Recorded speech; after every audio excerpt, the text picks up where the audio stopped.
Welcome back to the course, everybody.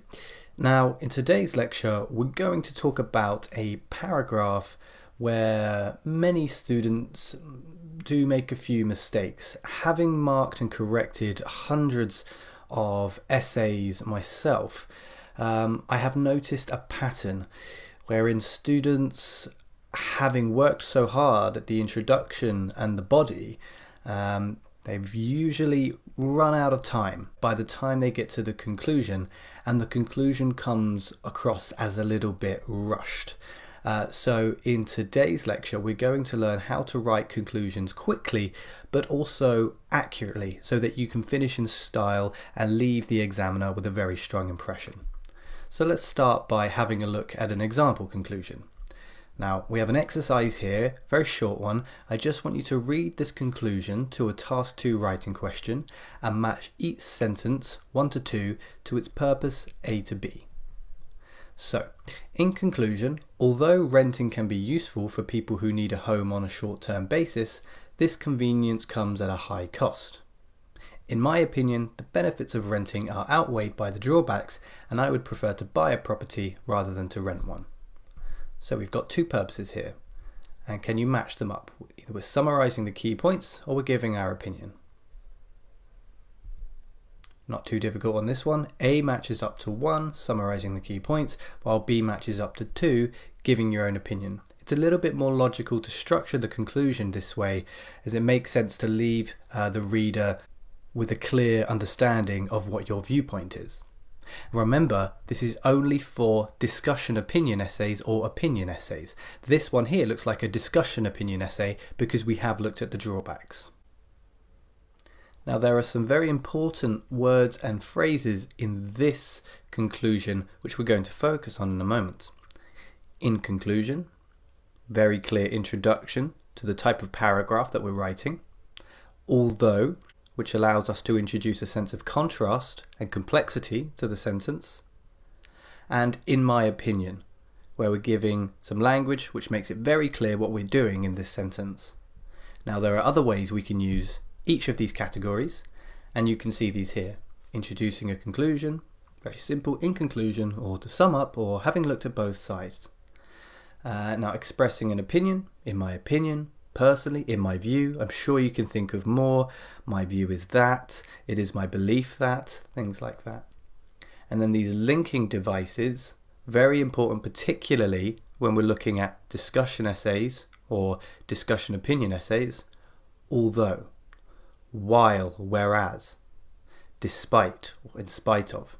Be careful with despite or in spite of, as these will need to be followed by a noun or a gerund, which is a verb in a noun form. But we'll have a look at a couple more examples to help us here.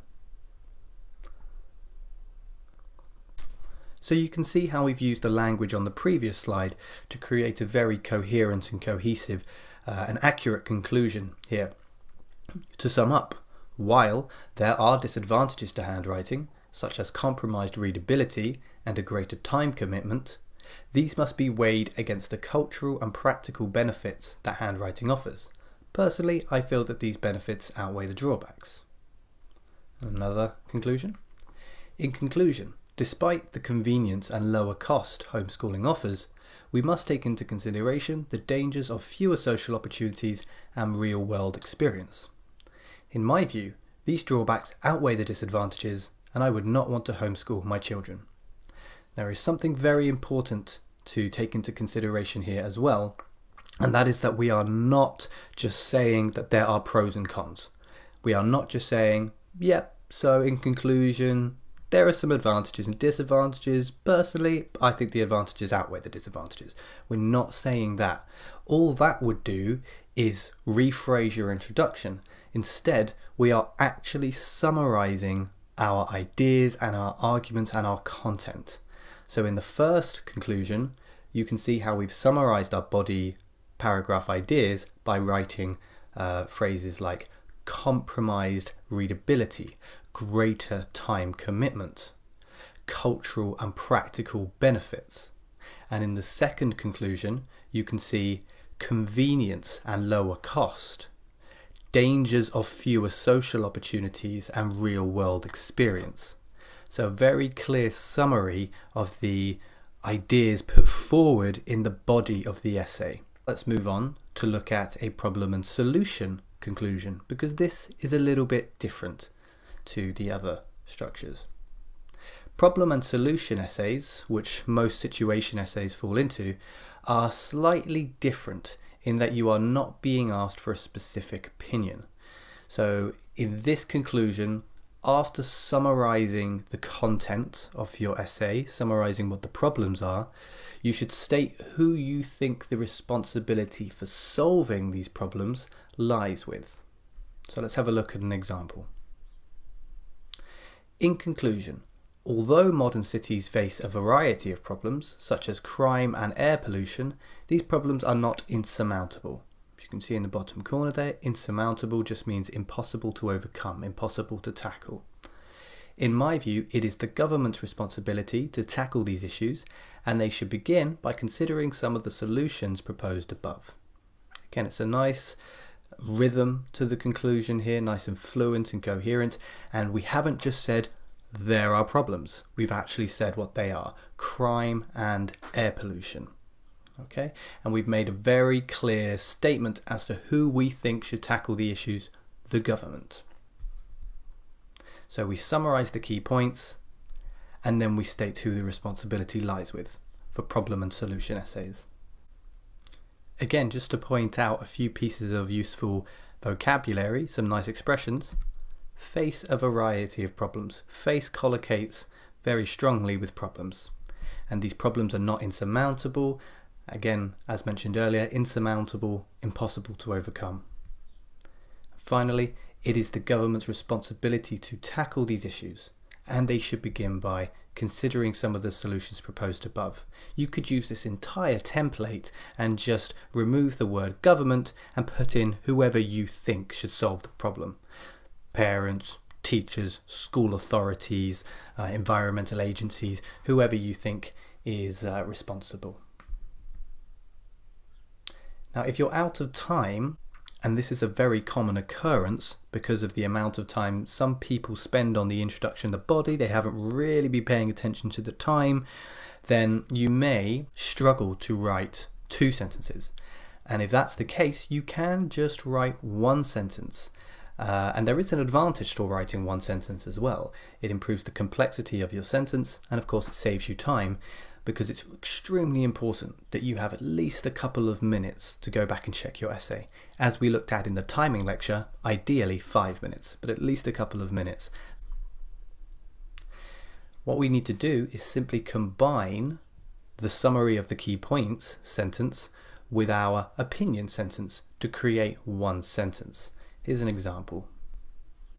In conclusion, despite the culture shock and potential high cost of moving abroad, I believe that the prospect of broadening one's horizons is a positive which outweighs any and all negatives. Again, we are not just saying pros and cons, we've got what they are: culture shock, high cost, versus broadening one's horizons. But in this case, what we've done is that we've inserted I believe that into the place after the comma, so that we are able to give an opinion while at the same time contrasting the pros and cons and covering all the task requirements. So it's as simple as that. So you just use your contrasting word, such as despite, or whereas, or while, or although, after in conclusion. You then follow the contrasting word with one side of the argument or one side of the discussion, remembering to paraphrase the content of your essay. You follow that with I believe that, or my view is that, or personally I feel, any of that opinion language, and then you follow it up with a summarization of the content of the side that you agree with.